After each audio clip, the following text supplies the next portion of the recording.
6 pound কেকের board box কত ইঞ্চি নিতে হবে আর এই কেকটা আমি কিভাবে ডেকোরেশন করেছি পুরো ভিডিওটা আজকে আপনাদের সামনে তুলে ধরবো। আসসালামু আলাইকুম। আজকে আমি যে কেকটা দেখতে পাচ্ছেন এটা ছিল একটা 6 পাউন্ডের ভ্যানিলা কেক। এটা কোনো বার্থডে কেক ছিল না, এটা একটা কলেজের কেক ছিল। সেটা হচ্ছে অগ্রণী college of physiotherapy and health science college থেকে অর্ডারটা এসেছিল। এটা হচ্ছে নূরজাহান রোড মোহাম্মদপুরে একটি কলেজ। আর এই কলেজের এই কেকটা অর্ডার এসেছিল আমার কিছুদিন আগেই।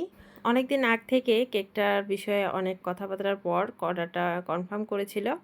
আর যেহেতু স্টুডেন্ট মানুষ তাই স্টুডেন্টরা খাবে সেই অনুযায়ী কেকটাকে ডেকোরেশন করে দেওয়ার কথা। আর কেকটার একটা রেফারেন্স পিক দেওয়া হয়েছিল, সেটা আমার পেজ থেকে পিকটা কালেক্ট করে নিয়েছিল। সেই অনুযায়ী আমি কেকটাকে ডেকোরেশন করেছিলাম। আর এই কেকটা তৈরিতে আমি কত ইঞ্চি বোর্ড বক্স নিলাম সেটাও আমি আপনাদের সামনে তুলে ধরবো। আর এই কেকটার মধ্যে আসলে যেহেতু সিম্পল ভ্যানিলা কেক ছিল, ভ্যানিলা ফ্লেভারের কেক আমি তৈরি করেছি। এটা ছিল একটা স্পঞ্জ কেক। বারবার কয়েকটা কেক একসাথে বেক করে সেট করতে একটু প্রবলেম ফিল হয় আমার কাছে। সেজন্য আমি একসাথেই কেকটাকে বেক করে বড় ট্রেতে বা অর্থাৎ বড় মোল্ডে বেক করে নিয়েছিলাম যেন একবারেই হয়ে যায়। সেক্ষেত্রে একটু কষ্টটা কম হয়ে যায়। আর এই কেকের পাশাপাশি আমার থিম কেক ছিল আরও। সেজন্য ভাবছিলাম যে যেই কাজটা সহজ হয় সেই অনুযায়ী কাজটা যেন করতে পারি। এই কেকটার মোল্ড আমি ব্যবহার করেছি 16 ইঞ্চি মোল্ড। আর এই 16 ইঞ্চি মোল্ড ব্যবহার করেছি সেজন্য আমি এটার মানে বক্স আর বোর্ড দুইটাই নিয়েছি 18 ইঞ্চি। আপনারা যারা বেকিংয়ের কাজ করছেন তাদের অনেকেরই জানা নেই যে কিভাবে কি করতে হয়। সেটার জন্য আমি আপনাদের সুবিধার জন্য বলতেছি যে যারা নতুন বেকার তাদের জন্য অনেক উপকারে আসবে। আসলে 16 ইঞ্চি মোল্ড যেহেতু ব্যবহার করা হয়েছে সেক্ষেত্রে আপনাদেরকে ব্যবহার করতে হবে 18 ইঞ্চি বোর্ড আর 18 ইঞ্চি বক্স।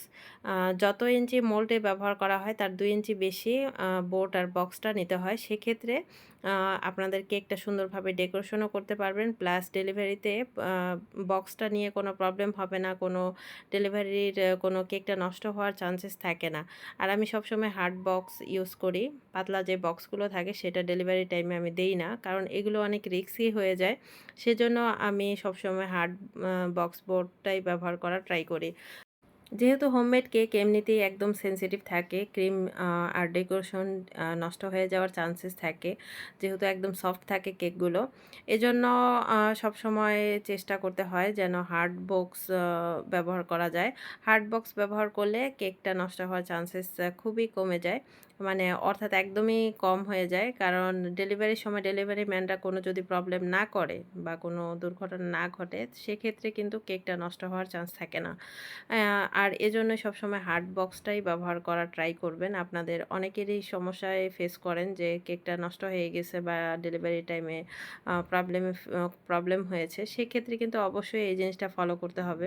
আর কেকটা একদিন মিনিমাম ফ্রিজে সেট করে রাখলে সেই কেকটা খেতেও ভালো লাগে আর ডেলিভারি টাইমেও কিন্তু আমি যতটুকু জানি যে প্রবলেম হয় না।